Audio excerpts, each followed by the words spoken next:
Hello मेरे प्यारे बच्चों। आज आपके लिए बहुत खतरनाक क्लास लेकर आए हैं बच्चों। बहुत सारे बच्चों को वस्तुनिष्ठ प्रश्नों को हल करने में बहुत सी परेशानियों का सामना करना पड़ता है। तो जो बच्चे फिजिक्स में बहुत बेहद ही कमज़ोर हैं, जिनको कंसेप्ट समझ में नहीं आता है, वो बच्चे आज के क्लास को ज्वाइन करके एकदम वस्तुनिष्ठ प्रश्नों का निचोड़ लेकर आए हैं। एकदम रामबाण ट्रिकली आप यदि पूरे क्लास को शुरू से अंत तक बैठते हो और कलम कॉपी के साथ लेकर सभी को नोट करते हो तो आपका क्लास जो है ना एकदम सुपर डुपर हिट जाएगा बाबू। ठीक है, यदि एग्ज़ाम में यदि आपका 70 क्वेश्चन है, 35 आराम से मार के आओगे जी। यदि आप उत्तराखंड बोर्ड के हैं, यूपी बोर्ड के हैं, उनके लिए 20 में 20, यानी कि एकदम रामबाण है बच्चों। ठीक है, तो चलिए हम क्लास की शुभारंभ करना चाहेंगे मेरे बच्चों। इन्हीं सब आज हम देसी जुगाड़ लेकर आए हैं आपके लिए। ठीक है, क्लास को एक बार लाइक और शेयर जरूर करेंगे बच्चों। ठीक है, और हमारे चैनल पर नए जुड़े हैं तो चैनल को सब्सक्राइब जरूर कीजिएगा। देखिए बच्चों, हम सबसे पहले माइंड मैप की बात करते हैं। ठीक है, इस माइंड मैप में हमारा क्या है, जरा उस बातों को समझना है कि ये पहला चैप्टर जो है विद्युत आवेश और क्षेत्र, पहला चैप्टर है ये विद्युत आवेश और क्षेत्र के बहुत सारे पॉइंट को हम लेकर आए हैं। ठीक है, इस माइंड मैप को जरा ध्यान में रखते हुए सभी को क्लास को एक बार लाइक और शेयर करने का बाबू मेरे। ठीक है, हर एक पॉइंट को आपको डील करते जाएंगे और इसको देखिएगा, आपके एग्जामिनेशन के लिए बड़ा भी बेहतरीन साबित होगा मेरे बच्चों। ठीक है, तो चलिए शुरुआत करते हैं। पहला आवेश के बारे में बताते हैं मेरे बच्चों, है ना। कि आवेश के बारे में देसी जुगाड़ करके लाए हैं कि ये हमारा आवेश है ना। तो सबसे पहले पॉइंट को जरा समझिएगा कि हमारा आवेश जो होता है ना, यह दो प्रकार का होता है। एक धनात्मक आवेश होता है, दूसरा ऋणात्मक आवेश होता है, सभी बच्चे जानते हैं। ठीक है, चलिए बहुत अच्छे। तीसरा इसमें क्या है कि कोई भी हमारा रिजिड बॉडी हो, है ना, कोई भी रिजिड बॉडी हो, इसको जो भरा हुआ है इसको रिजिड बॉडी बोलते हैं, है ना, इसको रिजिड बॉडी बोलते हैं। ठीक है, चाहे हमारा गोला भी हो सकता है, भरा हुआ हो सकता है, बेलन भी हो सकता है, इसको रिजिड बॉडी बोला जाता है। ठीक है, तो इसमें जो आवेश का जो वितरण होता है ना, वो देखिए पृष्ठ घनत्व आवेश, रैखिक आवेश घनत्व और आयतन आवेश घनत्व के नजरिए से किया जाता है मेरे बच्चों। ठीक है, चलिए कुछ बेसिक कंसेप्टों को और देख ले। और वह बेसिक कंसेप्ट है क्या मेरे बच्चों, थोड़ा सा आवेश के बारे में कुछ पॉइंट्स को देख लेते हैं। ठीक है, देखिए आवेश के बारे में कुछ पॉइंट्स क्या कहता है, सब इंपॉर्टेंट पॉइंट्स है कि आवेश का गुण, ये हमारा आवेश का गुण है जी, है ना। कि आवेश हमारा क्या होता है, संरक्षित होता है मेरे बच्चों। दूसरा आवेश क्वांटाइज होता है, जिसको आप पढ़े होंगे Q बराबर का N इंटू का E। ठीक है, तीसरा आवेश का आवेश वेग पर निर्भर नहीं करता है। ये आवेश का प्रमुख 3 लक्षण है, जिसको आप समझिए मेरे बच्चों। ठीक है, चलिए चौथा यहाँ पर पॉइंट आपको बताते हैं कि बिना द्रव्यमान का आवेश का अस्तित्व नहीं होता है। ठीक है, यानी कि कोई भी वस्तु हो जिसमें द्रव्यमान नहीं है, उसमें आवेश का अस्तित्व नहीं होता है मेरे बच्चों। ठीक है, पांचवा पॉइंट यहाँ पे कि इलेक्ट्रॉन की संख्या ज़्यादा हो प्रोटॉन की संख्या से तो वह वस्तु ऋणावेशित समझा जाता है। छठा पॉइंट कहता है इलेक्ट्रॉन की संख्या यदि कम हो प्रोटॉन की संख्या से तो वहाँ पे हम आवेश धनावेशित आवेश समझते हैं मेरे बच्चों। क्लियर है बच्चा, ये सब पॉइंट क्लियर है। चलिए बहुत अच्छे, वेरी गुड। सबको स्क्रीनशॉट मारते जाइएगा, क्योंकि ये मार्वलस पॉइंट है आपके बोर्ड एग्जाम के लिए। ठीक है, सब एकदम ऑब्जेक्टिव का रामबाण लेकर आए। देखिए अभी तो क्लास का शुरुआत ही हुआ है, आगे देखिए क्या होगा। ठीक है, चलिए हम 7वें नंबर पॉइंट पर आते हैं मेरे बच्चों यहाँ पे। और 7वां नंबर पॉइंट जरा बात को समझने का बाबू, हर एक पॉइंट को समझते जाइए आप लोग। ठीक है, बिल्कुल 7वां नंबर पॉइंट देखिए क्या कहता है। ठीक है, बिल्कुल अच्छे तरीके से आपको बताएंगे। 7वां नंबर पॉइंट है इसमें मेरे बाबू। ठीक है, चलिए कोई बात नहीं मेरे बच्चों। 7वां नंबर पॉइंट देखिए यहाँ पे क्या कहता है। ठीक है, 7वां नंबर पॉइंट जो है मेरे बच्चों, सब एकदम बेहतरीन पॉइंटों में से एक है मेरे बच्चों। ठीक है, कहता है विद्युत क्षेत्र, कहता है कूलम्ब बल प्रति इकाई आवेश को हम विद्युत क्षेत्र कहते हैं, है ना। कूलम्ब बल जो है हमारा यहाँ पे, है ना, यहाँ पे E बराबर का F बटे का Q होता है। है ना। यानी कूलाम बल प्रति आवेश को हम क्या बोलते हैं, विद्युत क्षेत्र कहते हैं। इसको ई से डिनोट किया जाता है, ठीक है। यह हमारा क्या है, तो ये हमारा सदिश राशि होता है जिसमें दिशा और परिमाण होता है। यदि इसके एसआई मात्रक की बात करें, न्यूटन प्रति कूलम या वोल्ट प्रति मीटर होता है ना, न्यूटन प्रति कूलम या वोल्ट प्रति मीटर होता है मेरे बच्चों। इसका बीमा जो होता है याद रखिएगा mL/t-3 और I-1 होता है जी। क्लियर है, चलिए बहुत अच्छे, वेरी गुड। सभी पॉइंट को नोट करते जाइएगा बच्चा, जैसे जैसे बताते जाएंगे, ठीक है।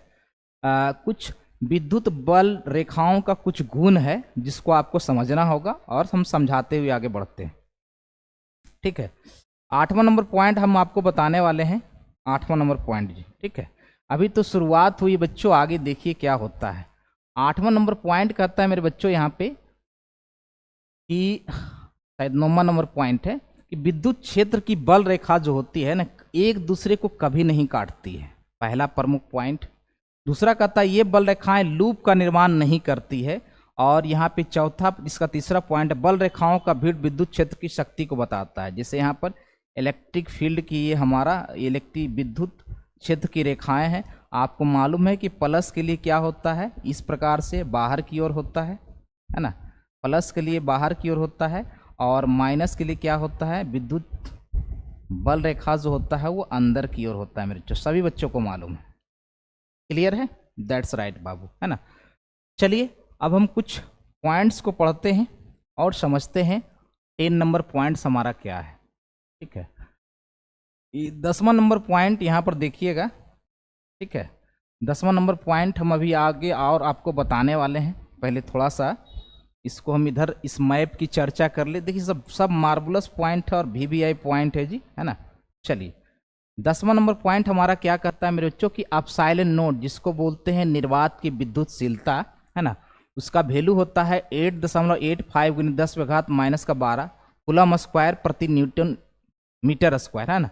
और इसकी बीमा जो होती है, ये याद रखिएगा कि इसकी बीमा जो होती है यहाँ पे m-1 L-3 I2 और यहाँ पे T4 होता है मेरे बच्चों, ठीक है। क्लियर है। और यहाँ एप्सिलॉन R बराबर जो होता है आपेक्षिक हमारा विद्युतशीलता जो है, ये एप्सिलॉन बटे का एप्सिलॉन नोट होता है बच्चों। इस बात को भी आप लोग भली भांति समझते हैं और याद करके रखिएगा। क्लियर। बहुत सारे कंसेप्ट को बताने वाले हैं बच्चों, है ना। हो सकता है यही सब प्रश्न, ऑब्जेक्टिव प्रश्न आपके एग्जामिनेशन में आ जाए।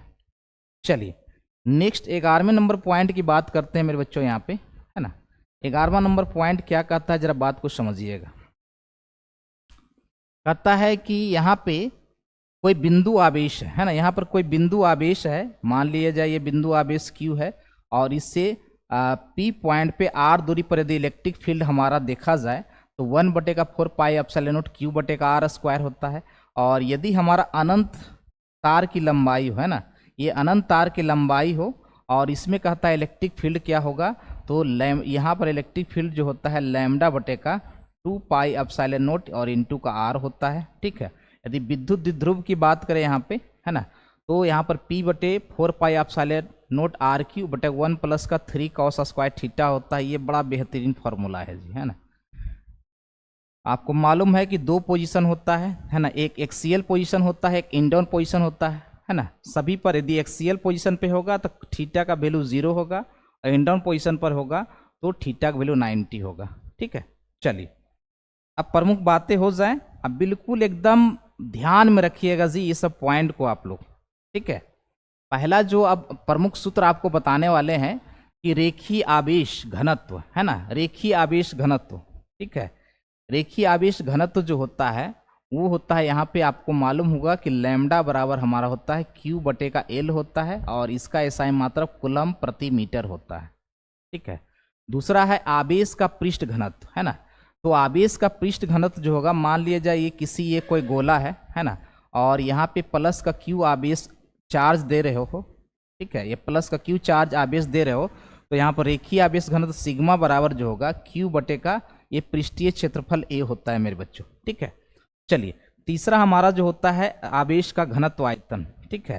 तो यदि हमारा ये कोई भारी भरकम है ना, या फिर ये कोई बेलन है, और ये पूरा बेलन जो है ना ये ठोस बेलन है, ठीक है, और इस पे हम आयतन घनत्व की बात करेंगे, तो यदि इस पे हम प्लस का क्यू आवेश देते हैं तो क्यू बटे का यहाँ पर आयतन हो जाएगा। ठीक है, फटाफट इसको नोट करते जाइएगा मेरे बच्चों। ठीक है, चलिए क्लियर है।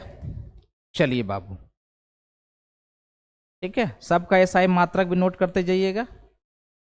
चलिए आगे बढ़ते हैं, नेक्स्ट पॉइंट की बात करते हैं कि यहाँ की आवेश का क्वांटीकरण है ना। आपको मालूम है कि आवेश जो होता है इलेक्ट्रॉनों का पूर्ण गुणज होता है जी, है ना।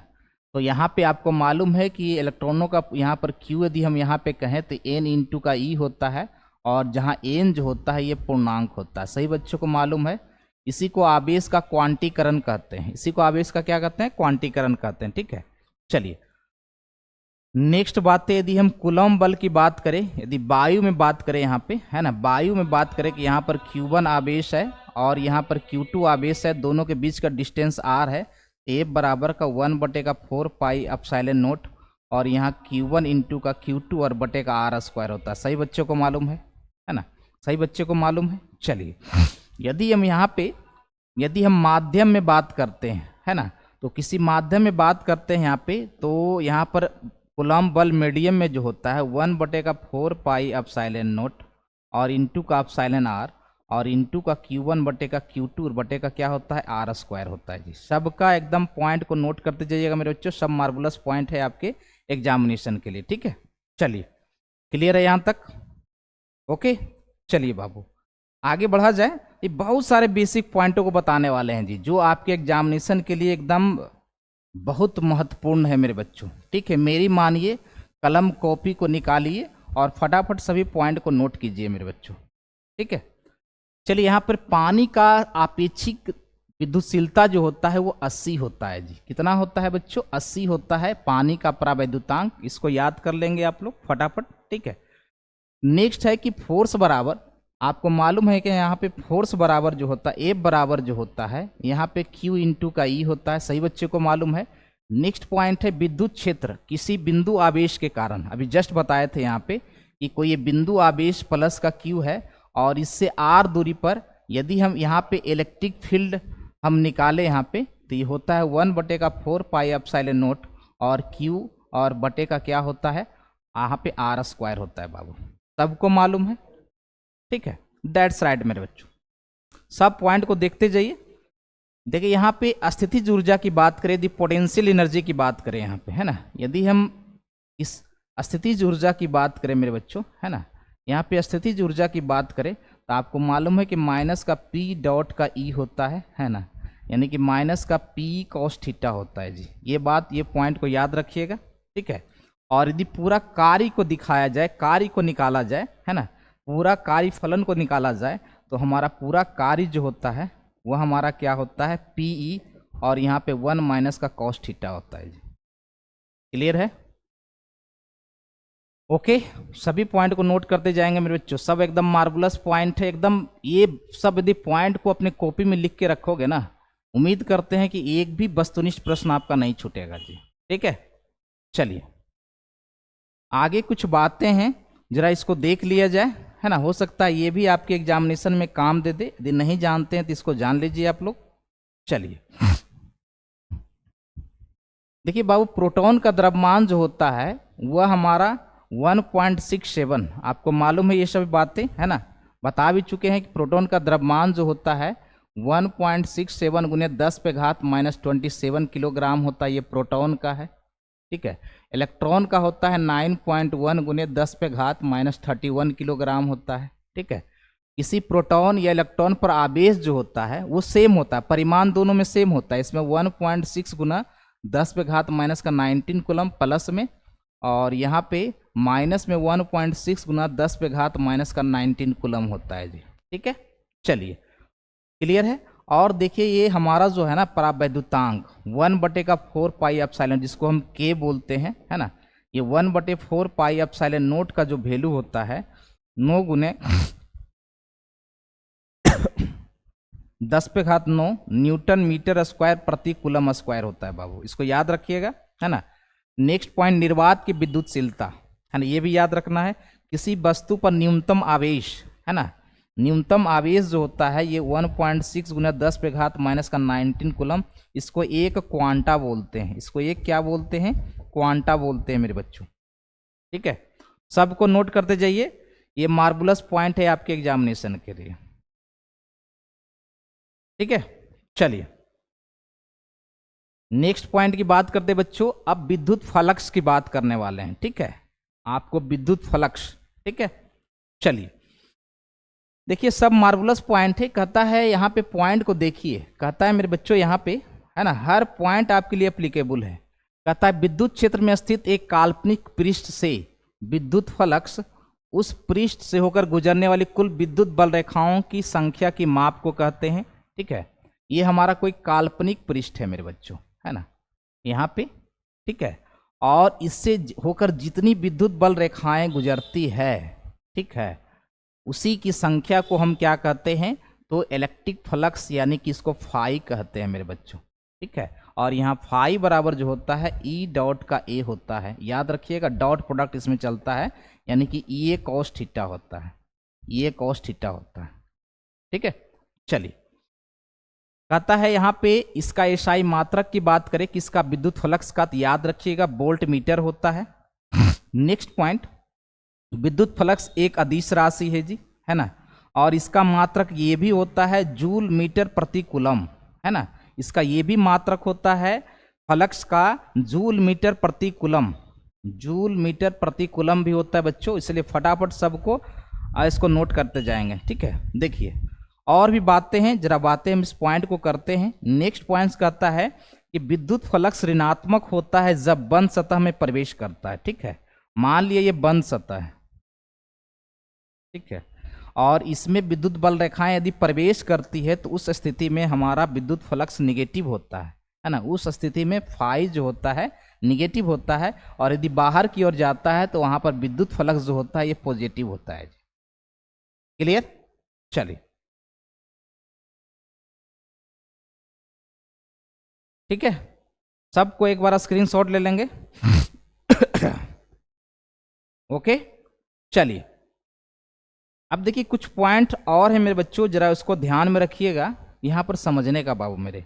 ठीक है, यदि हम अल्प समय के लिए, है ना, अल्प समय के लिए यदि हम विद्युत फ्लक्स की बात करते हैं, डी फाई ई की बात करते हैं, तो यहाँ पर ई डॉट डी ए होता है ना, और यदि पूरे बंद क्षेत्र के लिए, है ना, पूरे बंद क्षेत्र के लिए विद्युत फ्लक्स निकालते हैं तो यहाँ इंटीग्रेशन, देखिए ये क्लोज है, इसका मतलब ये हमारा क्या है ना, ये क्या है ना, ये फॉर्मूला जो है ओनली किसके लिए एप्लीकेबल है बाबू? तो जो हमारा क्या है ना, बंद क्षेत्र है। कौन क्षेत्र है? बंद क्षेत्र है, उसके लिए फॉर्मूला एप्लीकेबल है मेरे बच्चों। और किन्हीं बच्चों को कुछ कहना है? सबको एकदम मार्वलस पॉइंट है, नोट करते जाइए आप लोग।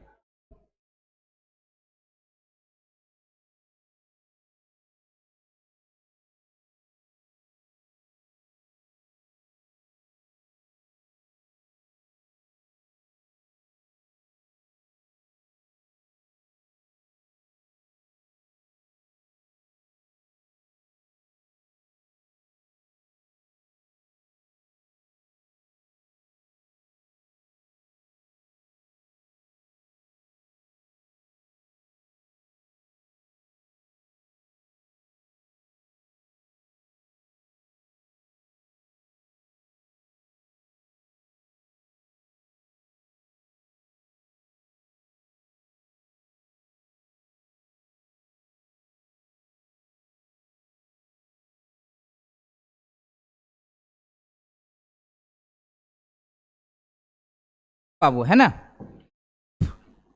तो ये आप लोग क्लियर हो गया। चलिए नेक्स्ट सब इंपॉर्टेंट पॉइंट है जी, देखिए गॉस का प्रमेय, है ना, आपको मालूम है कि गॉस का प्रमेय हम लेते हैं, ये बंद पृष्ठ होता है, ये बंद काल्पनिक पृष्ठ होते लेते हैं मेरे बच्चों, है ना, ये लेते हैं, यहाँ पे बंद काल्पनिक पृष्ठ होता है, ये काल्पनिक पृष्ठ लेते हैं, यह सतह लेते हैं मेरे बच्चों। ठीक है, क्या कहता है गॉस का प्रमेय? किसी बंद पृष्ठ से गुजरने वाला संपूर्ण विद्युत फ्लक्स, है ना, उस पृष्ठ पर परिबद्ध कुल आवेश, है ना, मान ली यहाँ पे आवेश Q1 है, यहाँ पर Q2 है ना, यहाँ पे Q3 है, तो यहाँ पर विद्युत फ्लक्स जो होगा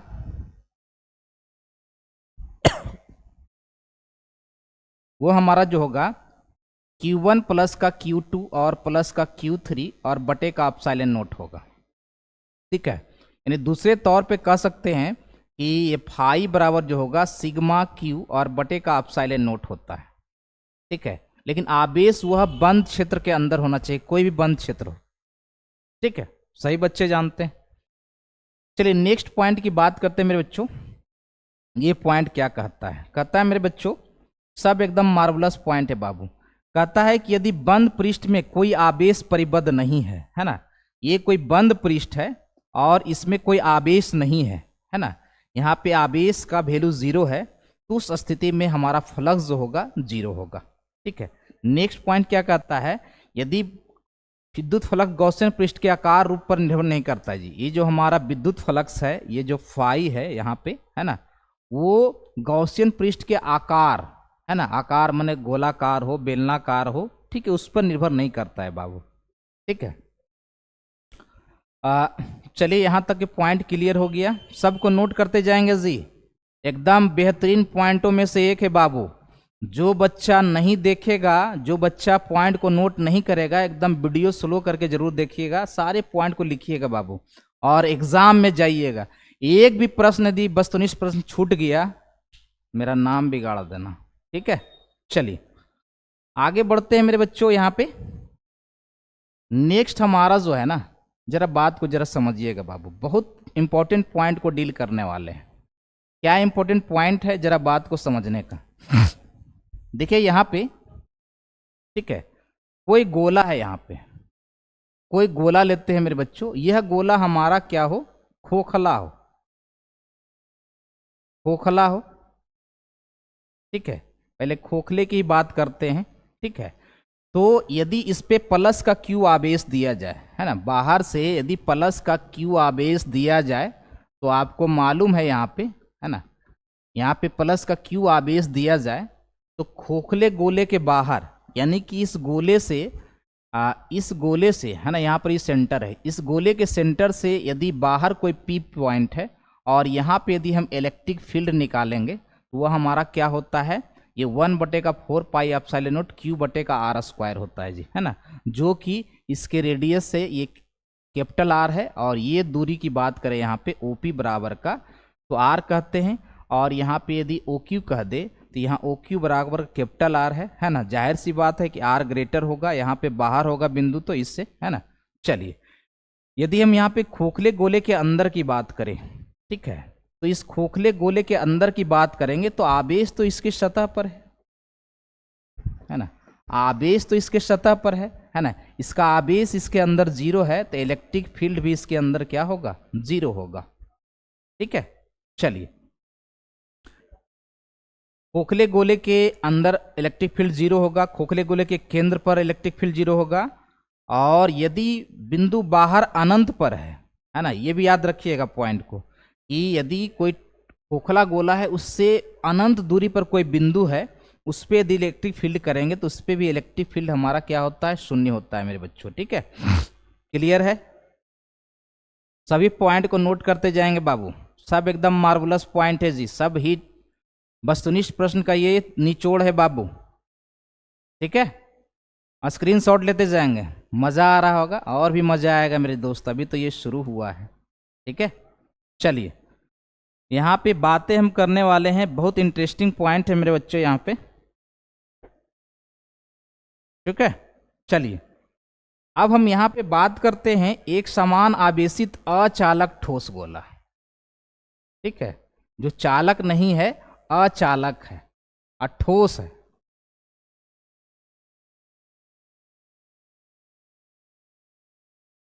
ठीक है, यहाँ पर जो गोला ले रहे हैं, ठीक है, वो अचालक ठोस गोला के कारण विद्युत क्षेत्र बाहर हमारा वही होगा, बाहर में कोई दिक्कत नहीं है ना, ठोस गोले के सतह पर भी वही होगा, है ना। यहाँ पे यदि ठोस गोला है ना, और ये अचालक गोला है तो ये वही होगा, है ना।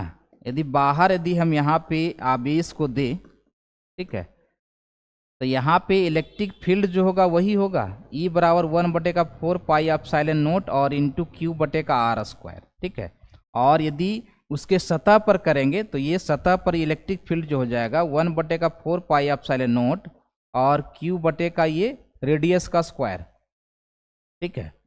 अब देखिए तीसरा कंडीशन में क्या होगा, वो तो बड़ा मुश्किल बात है ना। चलिए क्लियर है। चलिए नेक्स्ट पॉइंट की बात करते हैं मेरे बच्चों, है ना। बिल्कुल याद रखिएगा कि कोई ठोस अचालक गोला है, कोई ठोस अचालक गोला है ना। तो यदि हम यहाँ पे आवेश का सतत वितरण करें मेरे बच्चों, आवेश इसके अंदर दें, तो आवेश जहाँ रखेंगे ना, आवेश हमारा वहीं रह जाएगा मेरे बच्चों। यानी इसके अंदर हमारा कुछ न कुछ आवेश होगा, इसका मतलब यहाँ पर इलेक्ट्रिक फील्ड जीरो नहीं होगा जब अचालक ठोस गोला होगा, ठीक है। तो चालक नहीं, चालक नहीं, अचालक। तो यहाँ पर याद रखिएगा कि ठोस गोले के अंदर इलेक्ट्रिक फील्ड जो होता है 1/4 पाई एप्सिलॉन नॉट और आर रो इंटू का 3 पाई एप्सिलॉन नॉट होता है, जहाँ पर ये रो जो होता है ये आयतन घनत्व होता है, ठीक है। इसको याद रखिएगा, ठीक है। फिर यदि ठोस गोले के यहाँ पे केंद्र पर बात करें यहाँ पे, तो केंद्र पर हमारा आर जीरो होगा तो इलेक्ट्रिक फील्ड भी जीरो होगा। लेकिन यदि पॉइंट अनंत पर बात करेंगे तो अनंत पर भी इलेक्ट्रिक फील्ड क्या होगा, जीरो होगा। अनंत पर भी इलेक्ट्रिक फील्ड क्या होगा, जीरो होगा मेरे बच्चों। दैट्स राइट, फटाफट नोट करते जाएंगे। क्लियर है। चलिए सब एकदम मार्वलस पॉइंट है जी, सबको नोट करते जाइएगा जी। बच्चे आप लोग पढ़े होंगे इस चैप्टर, है ना, विद्युत आवेश और क्षेत्र, तो ये मार्वलस चीज है और ये गर्दा उड़ा देगा, ठीक है। चलिए यहाँ पे थोड़ा सा पॉइंट की हम बात करते हैं, कुछ पॉइंट्स को और देखते हैं। यहाँ पे क्या है कि हमारा जो है ये कोई अनंत विस्तार की पतली चादर है, ठीक है। यहाँ पे इसको देख लीजिएगा, ठीक है। कोई ये पतली, ये कोई सीट है मेरे बच्चों, है ना, ये कोई सीट है इस प्रकार से, और ये हम इसकी दूरी जो है ना इनफाइनाइट है, ये प्लस इनफाइनाइट और ये माइनस इनफाइनाइट। तो कहता है पतली चादर के कारण यदि इलेक्ट्रिक फील्ड की बात करें यहाँ पे, ठीक है, तो पतली चादर पे इलेक्ट्रिक फील्ड की बात करें तो सिग्मा बटे का 2 एप्सिलॉन नॉट, ठीक है। और यदि अनंत विस्तार का कोई समतल चालक होगा तो उसके कारण इलेक्ट्रिक फील्ड जो होता है सिग्मा बटे का एप्सिलॉन नॉट होता है। लेकिन ये हमारा अनंत लंबाई का, है ना, ये हमारा अनंत लंबाई का यहाँ पे कोई चादर है मेरे बच्चों, ठीक है। तो यहाँ पे इसके चलते इलेक्ट्रिक फील्ड जो होगा, है ना, ये इलेक्ट्रिक फील्ड जो होगा लैम्डा बाई का 2 पाई एप्सिलॉन नॉट इंटू का आर होगा, 2 पाई बटे एप्सिलॉन नॉट इंटू का आर होगा मेरे बच्चों, ठीक है। चलिए यहाँ पे यदि एक ही ध्रुव की बात करते हैं, मोनोपोलो की बात करते हैं, ठीक है, तो यहाँ पर इलेक्ट्रिक फील्ड जो होता है ये हमारा इलेक्ट्रिक फील्ड जो होता है 1/r² का ये व्युत्क्रमानुपाती होता है। और यदि द्विध्रुव के कारण हम यहाँ पर देखें तो विद्युत क्षेत्र जो होता है ये, इसको याद रखिएगा, 1/r³ होता है, ठीक है। यदि क्वाडर ध्रुव की बात करेंगे यहाँ पे, ठीक है, तो यहाँ पे हमारा इलेक्ट्रिक फील्ड जो होता है 1/r4 होता है जी। सब पॉइंट को फटाफट आप नोट करते जाइएगा बच्चों, ठीक है। चलिए, है ना, यहाँ पे क्लियर हो गई बातें, ओके। तो बच्चों, है ना, ये विद्युत आवेश और क्षेत्र का ये पहला हमारा ये कंसेप्ट है ना। ये क्लास कैसा लगा ये ज़रूर आप बताइएगा, ठीक है। अभी बहुत सारे कंसेप्ट बचे हुए हैं जिसको हम बताएंगे और उसको नेक्स्ट अगले वीडियो में बताएंगे मेरे बच्चों, ठीक है। तब तक के लिए इसका इंतज़ार कीजिए और आप लोग बताइएगा कि ये क्लास आपके लिए कितना इम्पोर्टेंट है। दैट्स ग्रेट मेरे बच्चों, बहुत अच्छे बच्चों, वेरी गुड।